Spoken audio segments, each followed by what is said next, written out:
Great to see. Truck on the racetrack. That's Butch Miller, who will, well, break in the Atlanta Motor Speedway this morning. And I can't tell you how drastically things just changed on pit road. You know, guys are walking around, laughing, talking about their season. Yawning. Just totally relaxed. When that first truck starts up, people just make a beeline for their truck and they say, okay, it's fixing to get serious here. And this guy, Butch Miller, wide open. He's got to run down to that first turn. First guy on the track. That's not an enviable position to be in, is it, Phil? It really isn't. Now, if he was Daytona Talladega, it'd be great.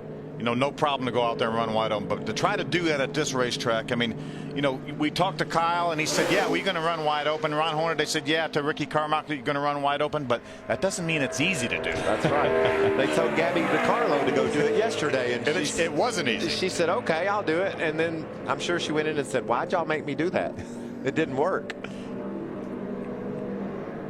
Qualifying order will roll across the top of the screen. First on the track, that's Butch Miller taking the first lap of time, 33.257.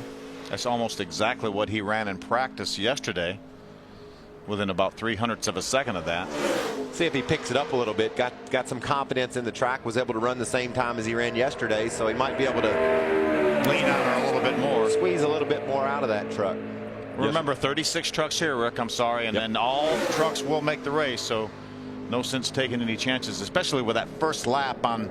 You know, even if the racetrack is completely dry, which I'm sure NASCAR deemed it completely dry before they sent Butch out there, there's still some residue from the jet dryers that makes the racetrack a little bit slick. So that's something that the guys have to be aware of. We always mention in qualifying, you never want to be the first guy on the racetrack, no matter where it is or what the conditions are. It's just very difficult to go out there first. And Butch Miller drew that straw. Well, so he goes out and puts the mark of 33.228 on the board. Last night, Kyle Busch and Jimmy Johnson were the first couple of guys to go on the track in Cup qualifying. And what you like as a race car driver, that have made a qualifying run so far. On the track, Brendan Knupp will put his truck in qualifying mode and head around for 2 laps. And let's go down to Adam Alexander. And as soon as Rick Crawford climbed from the truck, Ron Hornaday came over and said it must get better with age. But I want to comment on what Phil Parsons said. As soon as it finished and you were second, he said he's not going to be satisfied with that. Is he right? Well, if you're that close, you want to be. Adam, down on this end, the next truck to go out on the track will be Brian Silas in that 48. You see Rockingham Speedway on there. Of course, the big Carolina 200 coming up on April 19th. And the owner of that truck is Andy Hillenberg, and he just has another job, too. He happens to be the promoter and owner down at Rockingham Speedway. But he is watching for his truck. But check this out, guys. What do you do when you're the promoter? You got a lot of different things that you got to keep track of, and you got to carry around a lot of keys. He's got a lot of balls juggling in the air, but man, does he have a lot of keys. He's a janitor. It really was good on old tires, and as you know, Atlanta gets really slick on these old tires. The track is so wore out, and these tires are so hard that balance is the key, and I think we got a really good Tundra. First at Daytona, second at California. Another run like that today may ensure Todd Bodine is around the rest of the year. Well, that would be great. We sure need that truck around, and Todd. Chris Jones on the racetrack now in his number 87 Chevy Silverado for his first lap of qualifying. And he's 25th quickest. 34.894, 158.88. That is the slowest truck so far of the 25 trucks that have been on the racetrack. You could look at that 2 ways. Rick went with the last quick. I said 25th quickest. He went with the last quickest, and you went with the slowest. Yeah. Which is pretty much at the end of the day is the same. It's either half full or if it's half empty. Lap number 2 for Chris Jones. We'll see if he picks up on 34.894. Still, he does. Still last quickest, though. 34.528. And still slowest. 25th. And what else, Phil? It's slowest. Slowest both. But that's okay. We know 36 trucks here. 36 trucks will start. So he's in the show. Chris will be in this show here later this afternoon. And then I loved what James Busher said earlier today. He said, I can't make my truck faster if I'm working on it because I wrecked it. So Chris Jones did just what he needed to do. He went out, ran 2 laps. He's in the race. He can now learn, figure out what it's going to take for him to be faster next time. There's a guy down in the garage here with Ray that had a great run at Daytona. He finished 3rd. Ray, who have you got? It's Terry Cook, Phil.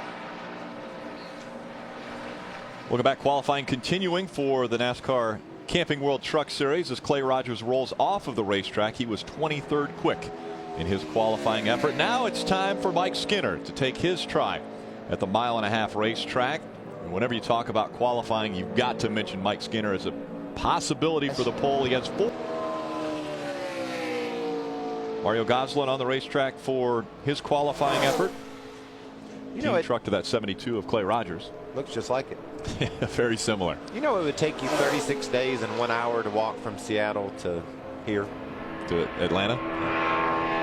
How'd you figure that Just been thinking about it.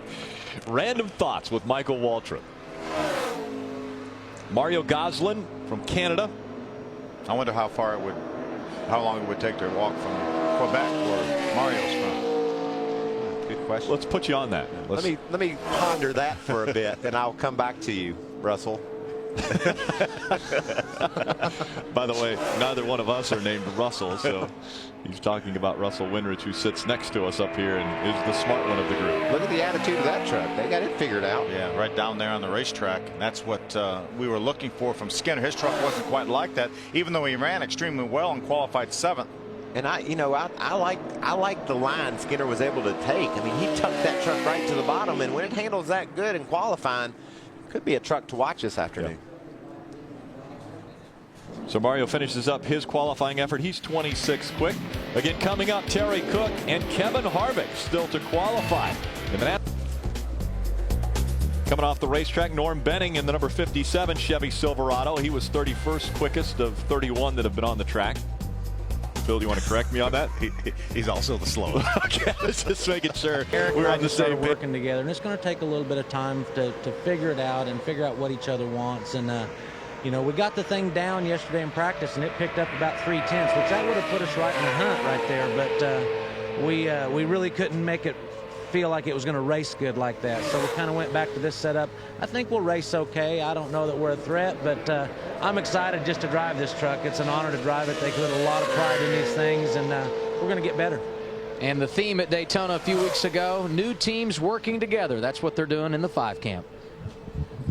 Johnny Chapman in the gunbroker.com Dodge. That's a teammate to Jason White, who will be out here. Actually, the last truck to qualify as Jason White in the 23 gunbroker.com Dodge. Johnny's first lap, 27th quick, 32.486. And guys, that's only about a second off our pole right now of Kyle Busch. So we have about, and Johnny picks it up on lap number 2 to 25th, 32.408. So right now we have. Look good, John. Look good, buddy. 25 trucks within a second. Yeah. I mean, that's a second around a mile-and-a-half track. Yeah. You look a little antsy, Michael. Are you getting ready to go somewhere? Yeah, I got to go practice in Napa Toyota, and I've been pondering how far it is from Quebec. And it's Did you figure it out? 1,977 You'll be a part kilometers. of it.